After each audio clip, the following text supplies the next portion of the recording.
So, okay, it's that time of year when entertaining is in full swing. Here with tips on how to be guest ready and organized before a get-together is professional organizer Ivanka Siolkowsky. Thanks so much for being here. Thank you for having me. Okay, so your first tip is to create a binder. Why is this important? It's important because it just puts everything into the plan. So if you have a checklist of this is what needs to get done, this is what I'm going to do. If you've missed something, you can go back and refer to it, which is great. And you can pair things like your dishes with the platters you're going to use, your song list, your guest list, who has allergies, all of those things, one spot.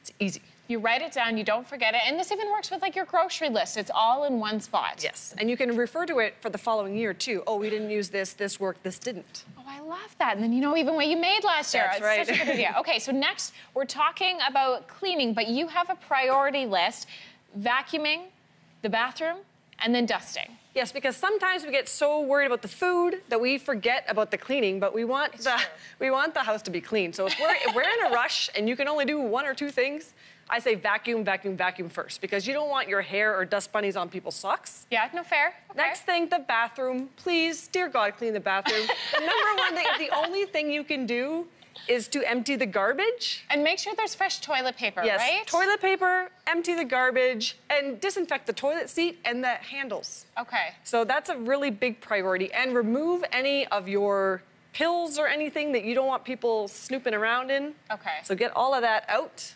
And then the final thing would be dusting.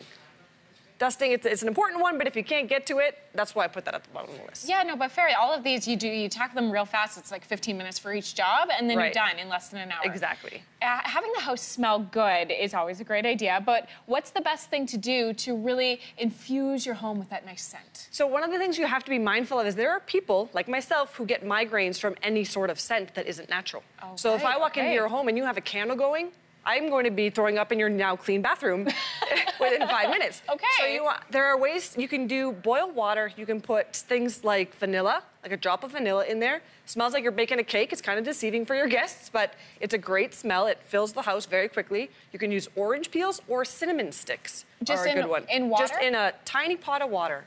Okay. And then the whole house will smell nice. Even if you haven't cleaned it, it'll smell like you have, and you're fine. And there you go. And for someone who is scent sensitive, that isn't bothersome. Not at all, because it's a natural, it's foods, right? Okay, I love that. So vanilla, orange peel, and cinnamon sticks. Okay, Not great all idea. at once. You can do all. Right. I mean, I have it. Maybe that will smell well. Smell like some kind of cake. Clutter. What do we do with all of the stuff we have around our house? So I talked about getting rid of the pills or anything that you don't want people to find. Mail is one. And if you're running out of time, I call it the laundry basket shuffle. So grab a laundry basket. If you know people are coming and you haven't had time to prepare, just go around and get rid of anything that's just taking up space. Okay. That either you don't want your guests to touch, or that just, like I said, are taking up space so they can't sit down or they can't put down their meal or their drink. Right. So get rid of it. And that goes for decor too. We don't want to overdo the decor. Keep it minimal. Keep it minimal. And then where do you put the laundry basket? Just in the laundry room? No, you can put it in your bedroom where people hopefully aren't going to go. Okay, in a room where no one will be. What do you do if you have guests that like to meander around the house? We all know those people, right? I just read a statistic. There are 44% of people who snoop when they're at a home party, which is disturbing to me. But I mean, teach their own. Yeah, I guess. But what I would recommend is either making a cute little sign, saying like, we'd like to all stay together. Please stay on the main floor. Or if you don't want people going upstairs, you can get one of those curtain ropes and just put it on the stairs. Or it's same with downstairs. I've heard people going as far as like cutting breakers so that the lights don't go off, so that people. Oh my gosh. Yes, depends on the size of the home, because people can really wander, and you want to keep your areas private. Yeah, no, I like that. Especially if you shove the clutter somewhere. Right, to keep them out of the room with all of your stuff hiding in it. But I like the idea of a nice little rope is instead of putting up like a big baby gate or something. Oh, right. More it's elegant. a little classy, yeah. Yeah, I love that. Thank you so much for being here, getting us ready for holiday party season. Thank you for having me.